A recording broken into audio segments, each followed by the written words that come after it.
साम्राज्य का प्रशासन प्रथम। समय बीतने के साथ किसानों की बस्तियां, जो उर कहलाती थीं, सिंचाई की उन्नत साधनों के कारण समृद्ध हो गई थीं। इस तरह के गांवों के समूह मिलकर एक बड़ी इकाई का निर्माण करते थे, जिसे नाडु कहा जाता था। ग्राम परिषद और नाडु कई प्रशासकीय कार्य करते थे।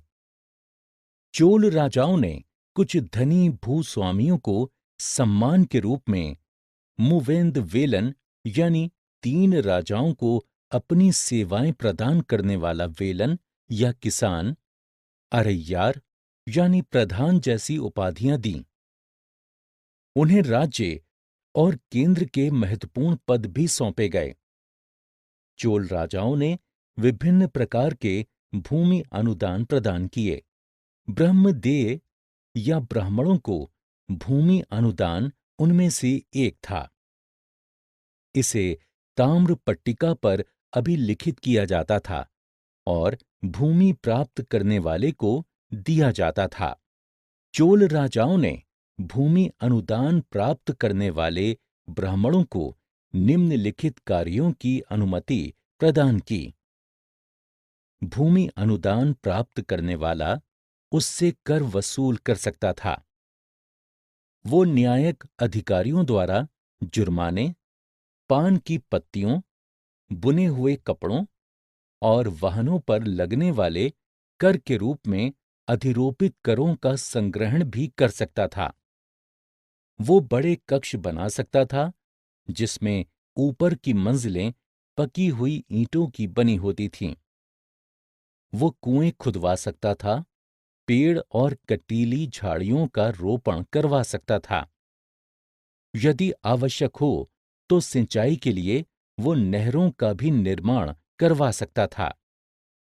जल व्यर्थ होने से बचाना सुनिश्चित करने के लिए उसे तटबंध बनवाने होते थे। चोल राजाओं द्वारा प्रदान किए जाने वाले अन्य प्रकार के भू अनुदान निम्नलिखित थे। वेल्लन वगाई, गैर ब्राह्मण किसान स्वामी की भूमि। शाला भोग, किसी विद्यालय के रखरखाव के लिए भूमि। देवदान, तिरुन मटुक्कनी, मंदिरों को उपहार में दी गई भूमि। पल्लिचंदम, जैन संस्थानों को दान दी गई भूमि। साम्राज्य का प्रशासन द्वितीय। ब्राह्मणों को समय समय पर भूमि अनुदान या ब्रह्मदेय प्राप्त होने के कारण दक्षिणी भारत के दूसरे हिस्सों की भांति कावेरी घाटी में भी ढेरों ब्राह्मण बस्तियां अस्तित्व में आईं।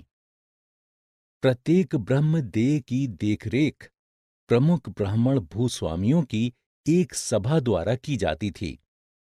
ये सभाएं बहुत कुशलतापूर्वक काम करती थीं, जिनके निर्णय शिलालेखों में प्रायः मंदिरों की पत्थर की दीवारों पर ब्यौरेवार दर्ज किए जाते थे। नगरम के नाम से ज्ञात व्यापारियों के संघ भी अक्सर शहरों में प्रशासनिक कार्य संपादित करते थे। तमिलनाडु के चिंगलपुट जिले के उत्तर मेरूर से प्राप्त अभिलेखों में इस सभा की कार्यप्रणाली का सविस्तार वर्णन है। सिंचाई के कामकाज, बाग बगीचों या मंदिरों इत्यादि की देखरेख के लिए सभा में भिन्न समितियां होती थीं। उत्तर मेरूर अभिलेख के अनुसार सभा का सदस्य बनने हेतु इच्छुक लोगों को निम्नलिखित शर्तें पूरी करनी होती थीं। सभा का सदस्य बनने हेतु इच्छुक व्यक्ति राजस्व एकत्रित की जाने वाली भूमि के स्वामी होने चाहिए। उनके पास अपना घर होना चाहिए। उन्हें 35 से 70 वर्ष आयु वर्ग का होना चाहिए। उन्हें प्रशासनिक मामलों की अच्छी जानकारी होनी चाहिए और ईमानदार होना चाहिए। उन्हें वेदों का ज्ञान होना चाहिए। यदि कोई पिछले 3 सालों में किसी समिति का सदस्य रहा है, तो वो किसी और समिति का सदस्य नहीं बन सकता। जिसने अपने या अपने संबंधियों के खाते जमा नहीं कराए हैं, वो चुनाव नहीं लड़ सकता।